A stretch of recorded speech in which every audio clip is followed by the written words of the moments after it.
आज के लेक्चर में हम लोग ये देखने जा रहे हैं कि हम लोग HTML के वेब पेजेस बना के उन HTML वेब पेजेस को कैसे रेंडर करेंगे।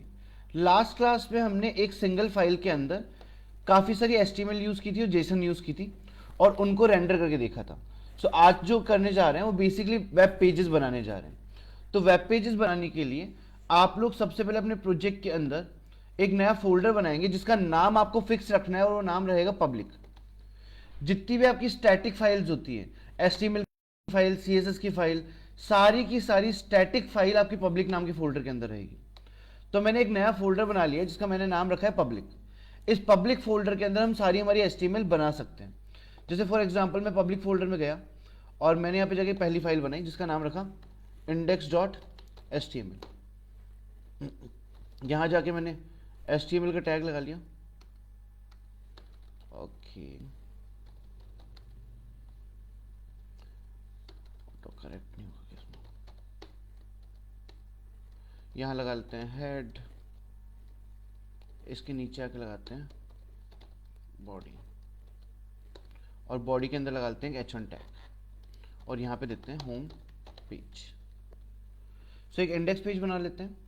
पब्लिक फोल्डर में जाते हैं, एक और फाइल बना लेते हैं, इसको नाम देते हैं about.html और एक और बना लेते हैं contact.html।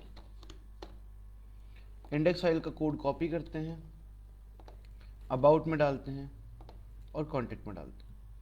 यहाँ लिख लेते हैं कॉन्टैक्ट पेज, यहाँ पे लिख लेते हैं अबाउट पेज।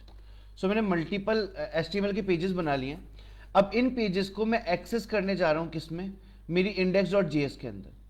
तो मैं आता हूँ मेरी index.js में और index.js में आने के बाद हम सबसे पहले कुछ कोड जो हमने पहले लिखा है यहाँ पे वो हटा देते हैं। ये app.get से हटा के ये जो ऐप तक यहाँ तक है ये मैं हटा देता हूँ। परफेक्ट। ये सब कुछ हटाने के बाद हम यहाँ पे आते हैं और यहाँ पे आने के बाद हमने दो चीज़ कर रखी है। एक तो हमने एक्सप्रेस लगा रखी है, रिक्वायर कर रखी है, और एक एक्सप्रेस का ऑब्जेक्ट बना रखा है। अब सबसे पहले अगर मेरे को ये फोल्डर एक्सेस करना है पब्लिक नाम से तो मुझे एक मॉड्यूल चाहिए होगा जिसका नाम होगा पाथ। तो मैंने बनाया const path is equal to require और इसके ब्रैकेट में डाल देंगे पाथ। यहां तक काम हो गया। ये करने के बाद अब मुझे पाथ लेना है इस पब्लिक फोल्डर का।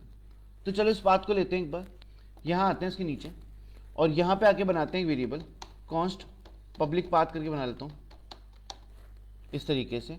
और यहां लिखेंगे पाथ डॉट जॉइन और जॉइन फंक्शन के अंदर हम लगा लेंगे सबसे पहले तो मेन फोल्डर का नाम जो किससे आएगा, dir नेम से, कॉमा अगला फोल्डर कौन सा है हमारा, पब्लिक। ये डाल दिया हमने। ये हमारे फोल्डर का पाथ आ चुका है यहां तक। ओके, अब क्या करना है, बेसिकली इस फोल्डर के अंदर से हम लोगों को सारी फाइल्स एक्सेस करनी है। उसको एक्सेस करने के लिए आप यूज करेंगे ऐप और फंक्शन का नाम है यूज। इस फंक्शन के अंदर जाके आपको लिखना है एक्सप्रेस डॉट कौन से किस टाइप का फोल्डर है, स्टैटिक फोल्डर है तो लिखेंगे स्टैटिक और डाल देंगे यहां पे पब्लिक पाथ। इस तरीके से एक्सेस करते तो फंक्शन क्या यूज होता है, ऐप डॉट यूज लिख के आप उसके ब्रैकेट में लिखेंगे एक्सप्रेस डॉट स्टैटिक और आपके फोल्डर का नाम डाल देंगे। इस फोल्डर में जितनी भी फाइल्स होगी वो सारी फाइल्स को एक्सेस कर सकता है। चेक करते हैं, हमारा सर्वर ऑलमोस्ट चालू है। अब की बार देखो, जब मैंने ये रन किया तो होम पेज रन हो रहा है मेरा। अब मैं यहां पे गया, मैंने यहां लिखा स्लैश about.html तो अबाउट पेज आ गया। मैंने यहां लिखा contact.html तो कॉन्टैक्ट पेज आ गया। हमको अगर इसमें CSS लगानी है तो बहुत इजी गोइंग तरीका है, ये आपको ऑलरेडी पता ही होगा। आप यहाँ हेड में जाएंगे और हेड में जाके लगा देंगे स्टाइल टैग। अब जितनी CSS आपको लगानी है वो आप यहाँ लगा सकते हो। सो मैं यहाँ पे लगा लेता हूँ एक बार के लिए H1 टैग के ऊपर colour red and text align centre, इस तरीके से, और यहां से इसको रिफ्रेश कर लेता हूं। सॉर्टेड। सो इस तरीके से बेसिकली हमने क्या कर लिया है, हमने रेंडर किया है हमारे पेजेस को, ठीक है, सारे पोर्ट नंबर्स पे। सो HTML पेजेस रेंडर हो गए। आप चाहे तो CSS में लगा सकते हैं और ठीक है, होपफुली इतना हम इस लेक्चर में रखते हैं, बाकी देखते हैं नेक्स्ट लेक्चर में। Thank you so much.